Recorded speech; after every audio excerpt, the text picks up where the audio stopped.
जय हिंद दोस्तों आप सभी का एक बार फिर स्वागत है आपके अपने सैनिक वेलफेयर यूट्यूब चैनल में। दोस्तों स्पर्श यानी कि पेंशन का नया सिस्टम जो पुराने सिस्टम से अब शुरू हुआ है, इसके बारे में एजीआई की तरफ से क्या नए इंस्ट्रक्शंस आए हैं उसकी बात करूंगा।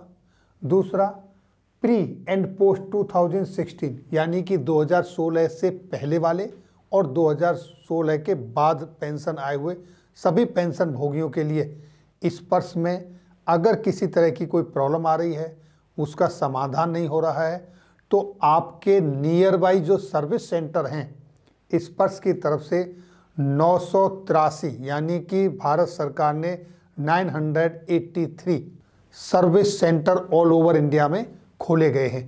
तो आपके नज़दीक सर्विस सेंटर कौन सा है वो आप कैसे पता करेंगे, वो चीज़ बताऊंगा आपको।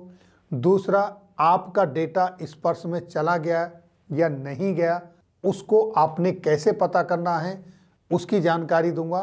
तो आइए दोस्तों पहले देखते हैं कि एजीआई की तरफ से क्या इंस्ट्रक्शंस आए हैं वो देखते हैं। दोस्तों सबसे पहले देखिए दोस्तों, ये एजीआई की तरफ से 20 जनवरी 2022 के कुछ इंस्ट्रक्शंस हैं, क्योंकि सोशल मीडिया में एक मैसेज चल रहा है कि स्पर्श सबके लिए एप्लीकेबल नहीं है, ये ऑप्शनल है।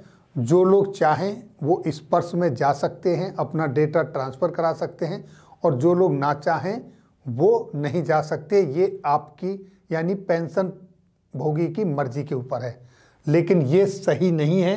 इन्होंने कहा है कि ये इनकरेक्ट है, ये सबके लिए एप्लीकेबल है और इसमें सभी को माइग्रेट होना है। यानी कि जितने भी पेंशनर्स हैं, चाहे वो 2016 के पहले के हैं या बाद के हैं, पेंशनर्स हैं, फैमिली पेंशनर्स हैं, सबको स्पर्श में माइग्रेट होना है।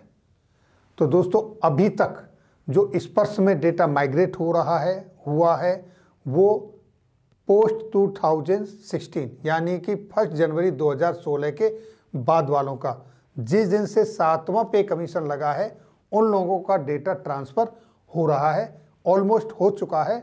और जो बचे कुचे हैं उम्मीद है कि वो 28 फरवरी तक वो डेटा कंप्लीट हो जाएगा।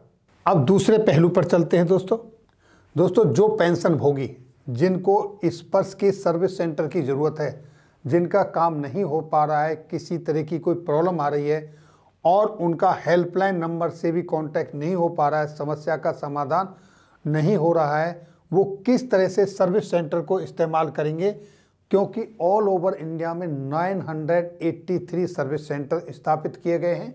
तो सबसे पहले आपको ये पता होना चाहिए कि आपके नज़दीक सर्विस सेंटर कहाँ पर है, आप कहाँ पर अप्रोच करें, ये आपको पता लगाना है। तो सर्विस सेंटर पता करने के लिए आपके सामने ऑप्शन है, आप या तो यहाँ पर स्टेट लिख दीजिए, स्टेट डालने के बाद सर्च कर सकते हैं, या आप अपना डिस्ट्रिक्ट लिख दीजिए, डिस्ट्रिक्ट यहाँ पर फीड करने के बाद सर्च कर सकते हैं, या फिर आप अपना पिन कोड डाल दीजिए, पिन कोड नंबर डालने के बाद सर्च कर सकते हैं। अगर पिन कोड में हो सकता है कि आपके पिन कोड के दायरे में नहीं आ रहा होगा तो डिस्ट्रिक्ट में आपको मिल जाएगा। अगर डिस्ट्रिक्ट में भी आपके में सर्विस सेंटर नहीं है तो फिर आप स्टेट डालिए और उसके अंदर देखिए कि आपके नियर बाई कौन सा पड़ता है। तो सबसे पहले आप अपना डिस्ट्रिक्ट लीजिए, सपोज मान लीजिए कि आप मथुरा डिस्ट्रिक्ट से हैं, मथुरा डालिया यूपी के अंदर, आपने सर्च किया तो आपके सामने ये डेटा आया, यानी कि मथुरा डिस्ट्रिक्ट के अंदर 2 सर्विस सेंटर हैं। पहला है state Bank of India Mathura main branch, ये है जंक्शन रोड मथुरा, ये पिन कोड नंबर यहाँ पर 1। दूसरा State Bank of India Mathura cantt यानी मथुरा कैंट में। तो 2 सर्विस सेंटर हैं मथुरा डिस्ट्रिक्ट के अंदर। आप इनमें जाकर आप सर्विस सेंटर पर उसकी फैसिलिटी ले सकते हैं।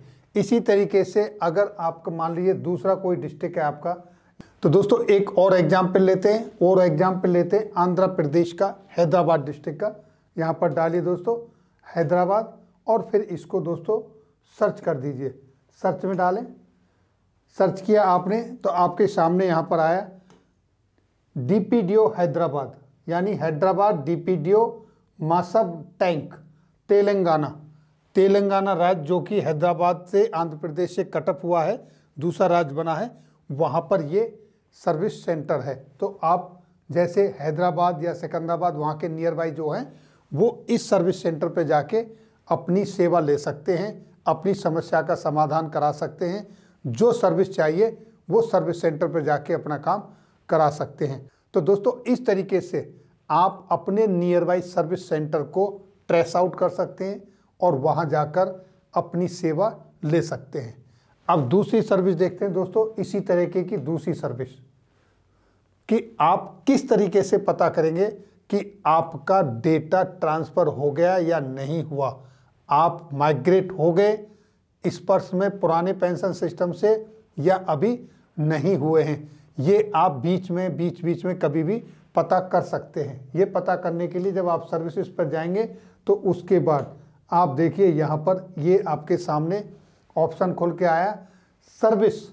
आप किस सर्विस से बिलोंग करते हैं, आर्मी से, नेवी से, एयरफोर्स से, या फिर आप सिविलियन हैं। जो भी ऑप्शन आप चूज करेंगे उसमें जाइए। मान लीजिए आप आर्मी से हैं, आर्मी क्लिक कीजिए। उसके बाद आपका हेड ऑफ ऑफिस कौन सा है या आपका रिकॉर्ड ऑफिस कौन सा है, वो आपने यहाँ से सर्च करना है।